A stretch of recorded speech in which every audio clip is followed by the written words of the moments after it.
Hi there. In this video, I'll show you how to create your model, as well as how to import data. First things first, the Chatbot Wizard. As the name implies, the Chatbot Wizard does most of the work for you. In the top menu, click Create, then Chatbot Wizard. Here, you'll need to enter your website's URL, which GPT model you want to use, how many pages, and which flavor you prefer. Which GPT model you have access to depends on your OpenAI API key. For new users, you'll need to make a payment before gaining access to GPT-4. Otherwise, everyone has access to GPT-4.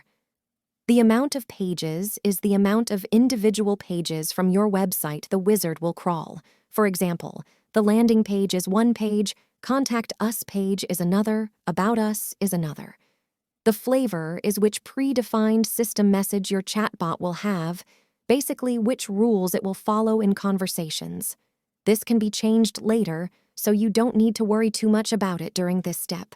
Autocrawl is if you want the system to crawl your website every 24 hours for new pages. It will auto-crawl and automatically vectorize these pages. I'll get back to what vectorizing is in a bit. This feature might be useful if you post new content on your website periodically, but it might not be relevant if you post multiple blog posts per week, as that might create too much static for the model. In most cases, you don't actually need your model to know every single piece of info about your company, but do need it know the basics as well as anything relevant to what you want your users to use the chatbot for. If that is technical support, you don't need the model to be trained on your blog posts regarding marketing. The checkbox for vectorize should normally be ticked on. Exceptions are if you know you'll need to extensively clean the data. For example, if your website is pretty big and you'll be removing multiple pages from the model. Once you're ready, click Start and the wizard will create your modal, vectorize it, and create a HTML page for testing the chatbot. There'll be a pop-up where you can click the demo button to get to this HTML page, to the more manual way of creating your model. Click Manage, then Machine Learning. Here is a list of all your models, if you have any currently. Let the default one be. Click Add to the right to create your model. Give your new model a name. This name will show up in the embed code. Apart from that, it's only for the purpose of you differentiating your different models if you have multiple. Now you can see all the configurations. You can configure the model right now, but what I like to do is only give it a name and choose which GPT model to use by clicking OpenAI at the top and finding the model. I usually do the rest of the configuration after I'm happy with the training data. Click Save. Now you've created your model, and importing training data is the next step. For most training data, you can use the Import button. If you're crawling your website, paste your website's URL and pick your values. Here is seconds in between pages. 1 second means the crawling will go faster. If you know your website is incredibly slow and maybe has outdated servers, you may want to increase this number to 3 or 4 instead. This is because older servers might misinterpret the crawling as a DOS attack. Keep in mind, I've made hundreds of demos and never had this issue, even with really old websites. And if your servers are this bad, then increasing this number shouldn't be your top priority. Next is amount of pages. Depending on your plan, the crawling will stop at your maximum amount of allowed snippets.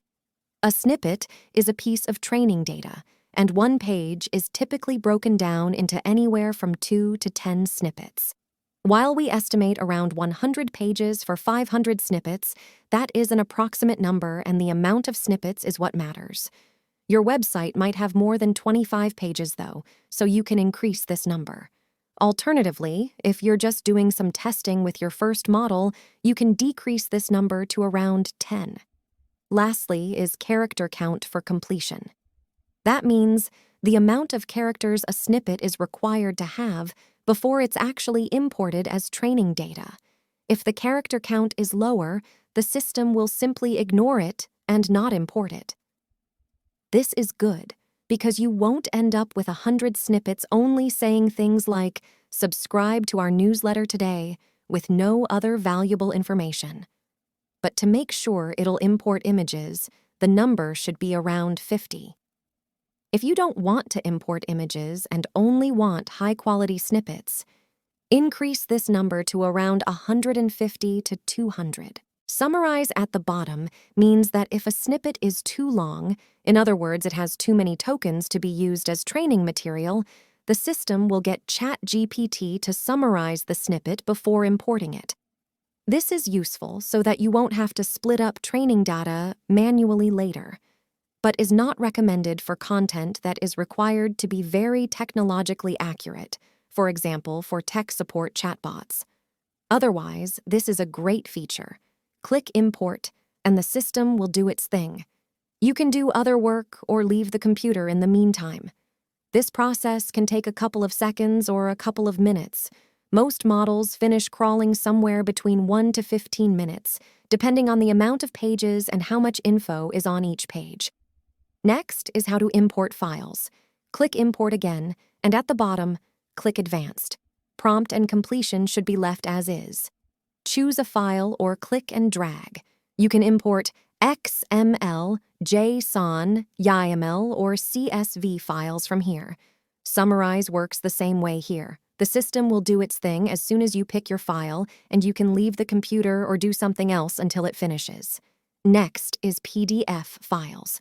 For PDF files, you have to log in to your AI expert system. Every cloudlet has an AI expert system, even if you're not planning on using it. From your cloudlet, copy your cloudlet's URL in the top right corner. Open a new tab and paste the URL in here. You'll now be at the AI Expert System login page.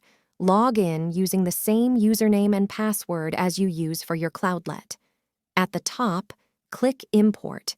Choose the model you want to import the PDF file to, the Choose Import PDF Files. Massage value can be used if you want ChatGPT to summarize or restructure the information in the file somehow. However, in my experience, if it's already in PDF format, it probably doesn't need this. In most cases, you can ignore massage value, but use it to prompt ChatGPT if you want the information restructured or summarized somehow. As soon as you choose your file, the system will start crawling it. It'll do its thing, even if you leave the computer while this is happening. Lastly is importing TXT files, for example, transcripts. In your Cloudlet, click Create, then Hyper IDE. At the left, click Etc. and create a new folder. Name this folder Transcripts. Click on this new folder and upload whatever TXT files you want to import. Next, go to Manage, then Hyper Lambda Playground. Click on Snippets, then pick the Import Transcripts snippet. Now you'll need to check the information. First, check the prompt after massage. The standard prompt here is extract the important facts and opinions discussed in the following transcript and return as a title and content separated by a new line character. This is a good prompt for most transcripts, but you can change it if you want to. Now scroll to the very bottom.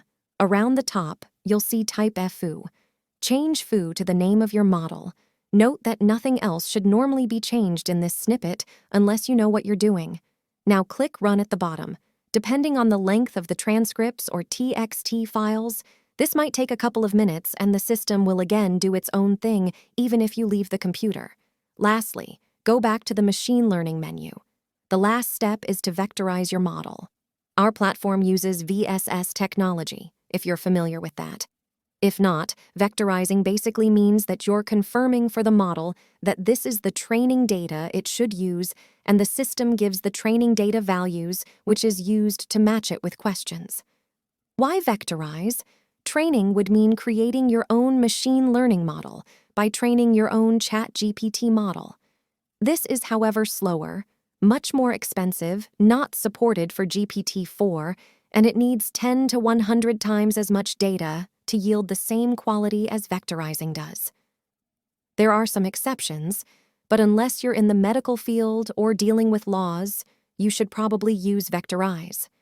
Now you're ready to import your own training data. Thanks for watching.